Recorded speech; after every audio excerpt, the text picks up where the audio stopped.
Our DNA has information in it. And there is a whole field of scientific study called information science, which studies how information originates, how it's transmitted, and so on. And one of the laws of information science says that information never originates by itself in matter, never spontaneously comes about. Anytime we trace the copying of information back to its source, it always comes back to a mind. And since we have creative information in DNA, that tells me that DNA comes from intelligence. It's not something that could possibly come about through millions of years of mutations and natural selection. Alfred Russel Wallace, a colleague of Darwin, called it the intelligence evolution. Darwin believed that the human brain had been driven into existence by natural selection, but Wallace couldn't quite see how this could be so. What Wallace perceived was that the way that humans think, their intellectual faculties, are qualitatively different from anything that had preceded them. And he couldn't quite see how this enormous gap could be bridged by natural selection. Evolution was a very controversial idea in the United States because it removed man from the center of creation. McDougall set out to put man back. In 1967, British zoologist Desmond Morris argued against Darwin's theories on evolution in his book, The Naked Ape. In it, Morris wrote that there was no reason why man stood alone from other species in terms of his nudity. Despite all these facts, these skulls are still presented to the public through the media and in some evolutionist textbooks as if they were scientific facts.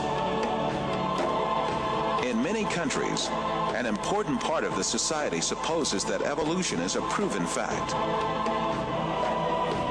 A great deal of this so-called evidence of evolution, much of which has been dismissed by evolutionists themselves, is still presented to school children in their textbooks, where they are depicted as the ancestors of man.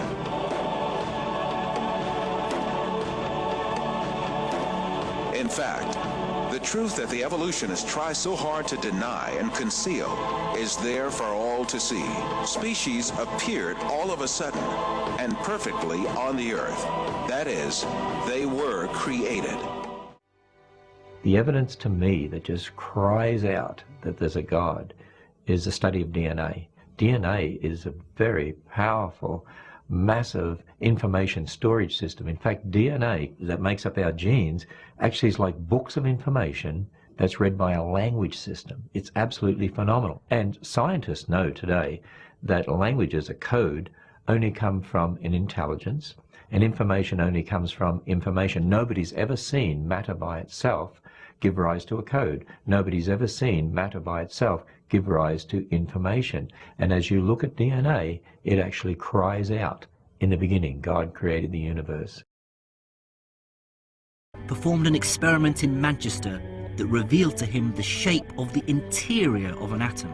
Scientists were shocked to discover that the atom is almost entirely empty space.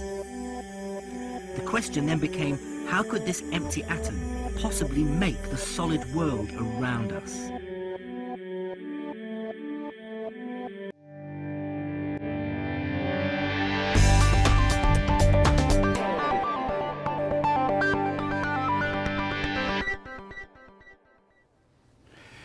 If you've had any interest in physics at all, you've heard about a thing called the Higgs Boson. But just what is it, and why is it interesting? In 1964, a physicist by the name of Peter Higgs took some ideas that were floating around at the time, added an insight or two of his own, and proposed that there was an energy field that permeated the entire universe. This energy field is now called the Higgs field. The reason he proposed this field was that nobody understood why some subatomic particles had a great deal of mass, while others had little and some had none at all. The energy field that Higgs proposed would interact with the subatomic particles and give them their mass. Very massive particles would interact a lot with the field, while massless particles wouldn't interact at all. To better understand the idea, we can use the analogy of water and swimmers. In our analogy, the water serves the role of the Higgs field. A barracuda, being supremely streamlined, interacts only slightly with the field and can move through it very easily. The barracuda would then be similar to a low-mass particle. In contrast, my buddy Eddie, no stranger to donuts, can only move very slowly through the water. In our analogy, Eddie is a massive particle made massive by interacting a lot with the water. The lightest of the familiar subatomic particles is the electron, while in the subatomic world, the king of mass is the top quark. It weighs about as much as an entire atom of gold, about 350,000 times more than the electron. I'd like to stress that we believe the top quark is not more massive because it's bigger. It's not. In fact, we believe that both the top quark and the electron are exactly the same size. Indeed, they both have zero size. The top quark is more massive than the electron simply because it interacts more with the Higgs field. Actually, if the Higgs field didn't exist, neither of these particles would have any mass at all. Now, in the press, you don't hear about the Higgs field, but rather the Higgs boson. How are these two things related? The Higgs boson is the smallest bit of the Higgs field. To understand how that works, we should again return to water. Everyone knows what water is. If you're immersed in it, you know that water is everywhere. It's a continuous medium, and there are no holes in it. We also know that water is made of molecules, specifically H2O. If you hold these two ideas in your head with the realization that water consists of countless individual molecules, you can now begin to appreciate the Higgs boson. The Higgs field that gives subatomic particles their mass is made of countless individual Higgs bosons, just like water is made of individual molecules. You should keep in mind that the Higgs boson hasn't been discovered yet, and what I'm describing is simply the most popular idea as to why subatomic particles have the masses that they do. As I speak, my colleagues and I are studying data taken at huge particle accelerators to see if this idea is true. Stay tuned. Only conscious beings can be observers, then we're intimately hooked into the very existence of reality. Without us, there would just be this expanding superposition of possibilities with nothing definite ever actually happening.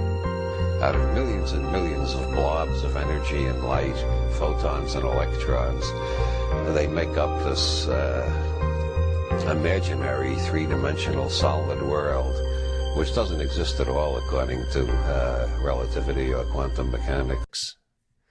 Interaction is merely an interpretation of what is essentially an abstract pattern.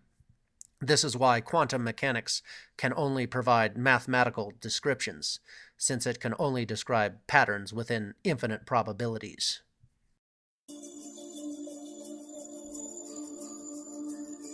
We've been taught that the process of seeing is when light clusters, called photons, travel from an object to the eye and pass through the eye where they are refracted and focused on the retina at the back of the eye.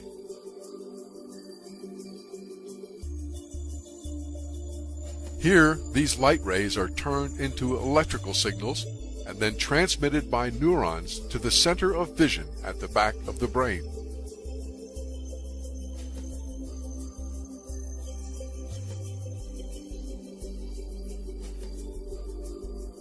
We now know that the opposite is true, that the act of seeing actually takes place in this center in the brain.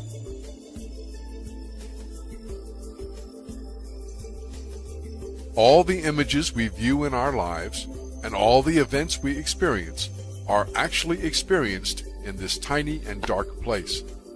Both the film you are now watching and the boundless landscape you see when you gaze at the horizon actually fit into this place of a few cubic centimeters.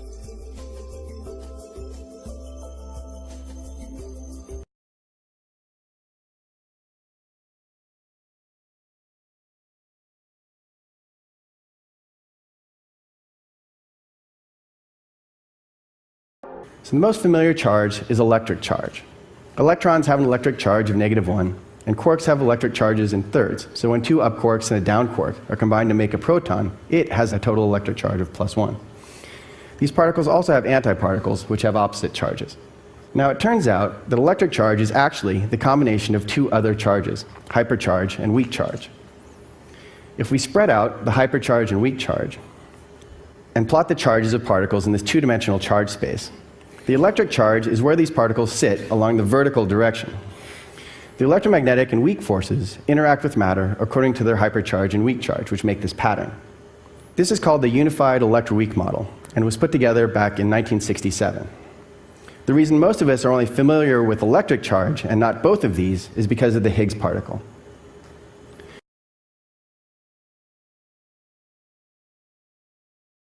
Base our world on knowledge. Knowledge is power. Lack of knowledge is lack of power. Well, the knowledge that we've been operating with for many centuries, and the last couple hundred years specifically, the new scientific knowledge, is not actually found to be valid today, which means we've been operating from misperceptions, misbeliefs about the world. Einstein's theory of relativity revealed how time and space are the same fabric, while Niels Bohr's research helped us understand the building blocks of matter through quantum physics, a realm that only exists as an abstract physical description. Afterwards, Louis de Broglie discovered that all matter, and not just photons or electrons, has a quantized wave-particle duality. This formula shows how all matter has a wave-particle duality, meaning that there are moments in which it behaves as a wave and others where it behaves as a particle. The formula combines Einstein's famous E equals mc squared equation with the quantized nature of energy. Experimental evidence includes the interference pattern of C60 fullerene molecules in a double-slit experiment. The fact that our consciousness itself seems to be made up out of quantized particles has been the subject of many mystical theories. Another consequence of de Broglie's equations is that the rate at which matter or energy fluctuates and acts like a wave or a particle is relative to the frequency of the frame of reference. Increases in frequency due to velocity are relative to others and bring about phenomena such as time dilation.